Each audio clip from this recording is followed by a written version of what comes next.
మన ఆలోచనలంటే కేవలం మన మెదడులో మెదిలే ఊహలు మాత్రమే అనుకుంటున్నామా? ఒకవేళ కాదంటే అది మన చుట్టూ ఉన్న ప్రపంచాన్ని నిజంగా మార్చగల శక్తులైతే? ఈరోజు మన మనసు యొక్క శక్తి గురించి ఒక విప్లవాత్మక సిద్ధాంతాన్ని చెప్పిన ఒక అద్భుతమైన పుస్తకం గురించి తెలుసుకోబోతున్నాం. శ్రీ స్వామి శివానంద తన థాట్ పవర్ అనే పుస్తకంలో ఒక ఆశ్చర్యకరమైన మాట అన్నారు. ఆలోచన కాంతికన్నా వేగంగా ప్రయాణిస్తుంది. ఇది వినడానికి చాలా ఆశ్చర్యంగా ఉంది గదూ. అసలు భౌతిక ప్రపంచంలో అత్యంత వేగవంతమైన కాంతిని కూడా మన ఆలోచన ఎలా దాటి వెళ్ళగలదు? దీని వెనుక ఉన్న తత్వమేంటో చూద్దాం. సరే, ఈరోజు మన ప్రయాణం ఎలా ఉండబోతోందంటే, ముందుగా ఆలోచనలనేవి నిజమైన శక్తులు అనే ప్రాథమిక సూత్రాన్ని అర్థం చేసుకుంటాం. తరువాత వాటి భౌతిక లక్షణాలని విశ్లేషించి అవి మన విధిని ఎలా నిర్మిస్తాయో చూస్తాం. ఆ తరువాత మన మనసుని ఎలా కంట్రోల్ చేయాలో నేర్చుకుని చివరిగా ఆలోచనను దాటి ఆనందస్థితికి ఎలా చేరుకోవాలో అన్వేషిద్దాం. సరే, మొదటి విభాగంలోకి వెళ్ళిపోదాం. ఈ పుస్తకంలో చెప్పే ముఖ్యమైన విషయమేంటంటే, ఆలోచనలు కేవలం మనలో మనమే అనుకునేవి కాదు. అవి మన నుండి బయటకు ప్రసరించి ప్రపంచాన్ని ప్రభావితం చేయగల నిజమైన శక్తులు అన్నమాట. మరి అద్భుతమైన ఆలోచనలు ఎక్కడ్నుంచి వచ్చాయంటే, ది డివైన్ లైఫ్ సొసైటీ స్థాపకులైన శ్రీ స్వామి శివానందగారి బోధనల నుండి. ఆయన రచనలు ఇలాంటి లోతైన ఆధ్యాత్మిక అంశాలపై మనకు విస్తృతమైన అవగాహనను అందిస్తాయి. ఈ సిద్ధాంతం ప్రకారం మన ఆలోచనలకి ఒక నిజమైన ఉనికి ఉందన్నమాట. ఠీక్ ఒక రాయిలాగా. ఇంకా చెప్పాలంటే, మనం పోయిన తర్వాత కూడా మన ఆలోచనలు ఈ విశ్వంలో బ్రతికే ఉంటాయట. అంటే మనం చేసే ప్రతి ఆలోచనకు ఒక శాశ్వతమైన ముద్ర ఉంటుందన్నమాట. ఆలోచన శక్తిని అర్థం చేసుకోటానికి ఈ పోలిక చూస్తే మనకు ఇంకా క్లియర్గా అర్థమవుతుంది. కాంతి వేగం మనకు తెలిసిందే, సెకనుకు 1,86,000 మైళ్ళు. కానీ ఈ పుస్తకం ఏం చెబుతోందంటే, మన ఆలోచన ప్రయాణం చేయడానికి దాదాపు సమయమే పట్టదట. అంటే ఒక్క క్షణంలో మన ఆలోచన ప్రపంచంలో ఏ మూలకైనా వెళ్ళగలదు. ఎంత అద్భుతంగా ఉందో కదా. సరే, ఇప్పుడు ఇంకాస్త లోతుగా వెళ్దాం. ఒక ఆలోచన యొక్క భౌతిక లక్షణాల గురించి మాట్లాడుకుందాం. అవును, విన్నది నిజమే. ఈ సిద్ధాంతం ప్రకారం ప్రతి ఆలోచనకు కొన్ని భౌతిక లక్షణాలుంటాయట. ఒక నిశ్చలంగా ఉన్న చెరువులో చిన్న రాయి వేస్తే అలలు ఎలా వస్తాయో మనందరికీ తెలుసు. ఠీక్ అలాగే మన మనసులో పుట్టే ప్రతి ఆలోచన కూడా మానసిక వాతావరణంలో కంపనాలని సృష్టిస్తుందట. ఈ కంపనాలు చాలా దూరం ప్రయాణించి మనకు తెలియకుండానే ఇతరుల మనసుల మీద కూడా ప్రభావం చూపిస్తాయంట. ఈ సిద్ధాంతం ఇంకా లోతుకు వెళ్తుంది. ఏకంగా ప్రతి ఆలోచనకు బరువు, ఆకారం, పరిమాణం, రంగు ఇలా ఎన్నో నిర్దిష్టమైన భౌతిక గుణాలుంటాయని చెబుతోంది.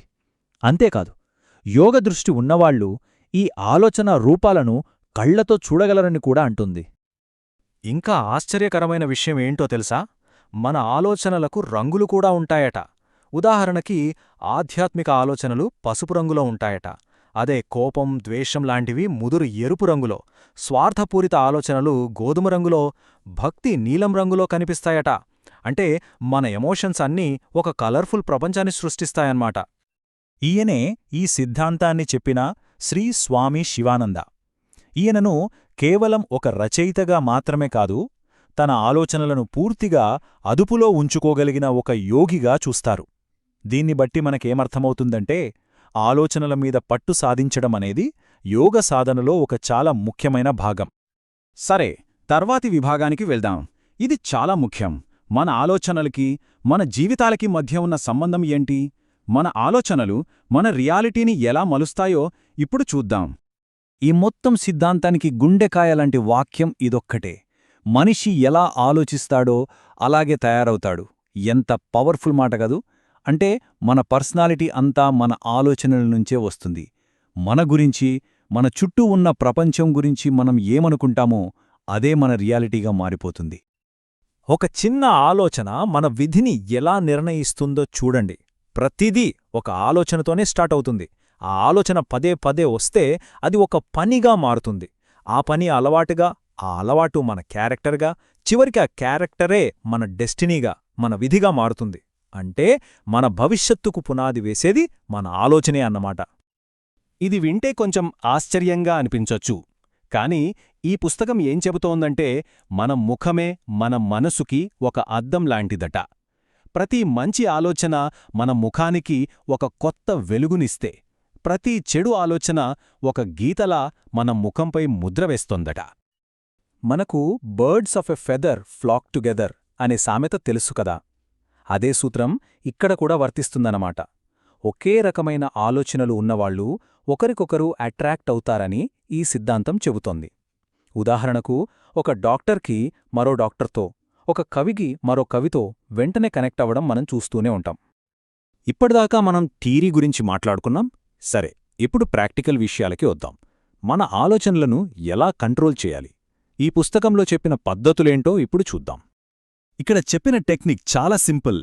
నెగటివ్ ఆలోచనలతో ఫైట్ చేయొద్దు, వాటి బదులు పాజిటివ్ ఆలోచనలను తీసుకురండి. ఉదాహరణకి, కోపం వస్తున్నప్పుడు దాన్ని అణచారని ప్రయత్నించకుండా ప్రేమ, కరుణ లాంటి ఫీలింగ్స్ని యాక్టివ్గా మనసులకు తెచ్చుకోవాలి. భయం వేసినప్పుడు ధైర్యాన్ని గుర్తుచేసుకోవాలి. అంతే.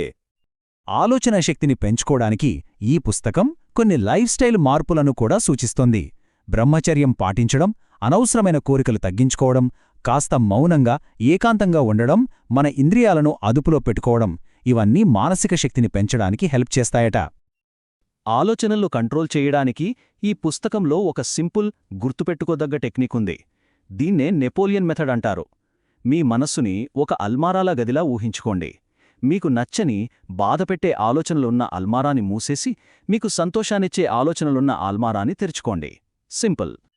సరే, మనం ఈ ప్రయాణంలో చివరి, చాలా లోతైన దశకు వచ్చేశాం. ఇక్కడ మన లక్ష్యం కేవలం ఆలోచనలను కంట్రోల్ చేయడం కాదు, వాటిని దాటి ముందుకు వెళ్లడం. అదేంటో చూద్దాం రండి. ఇది చాలా ఆశ్చర్యంగా ఉంటుంది. ఈ ఫిలాసఫీ ప్రకారం ఫైనల్ గోల్ మంచి ఆలోచనలు చేయడం కాదు, అసలు ఆలోచనల్నే ఆపేయడం. ఈ ఆలోచనారహిత స్థితి లేదా థాట్లెస్నెస్నే సంపూర్ణ విముక్తిగా వర్ణించారు.